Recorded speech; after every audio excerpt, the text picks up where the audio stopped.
আজকে একটু আমাদের উপজাতি সংস্কৃতি সম্পর্কে জানি, তাদের কিছু অনুষ্ঠান। যেমন তারা যখন বর্ষবরণ করে তখন কিছু অনুষ্ঠান পালন করে।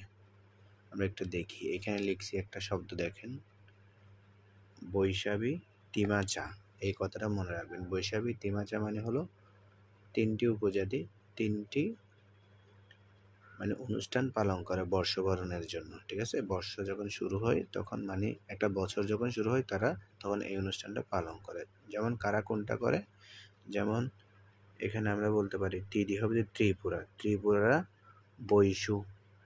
এই বৈশাখীর মধ্যে বইতে হবে যে বৈশু বাইশু, এই তিনটা একটা নাম আনলে তিন নামে ডাকা হয়। সাথে হবে যে সাংরাই, আর বিতে হবে যে বিজু, ঠিক আছে? তো এখন এই অনুষ্ঠানগুলো পালন করে কারা কারা? বৈশু বা বৈশুক পালন করে ত্রিপুরা, আর এখানে সাংরাই পালন করে কারা? মারমা, আর বি মানে বিজু পালন করে চাকমা।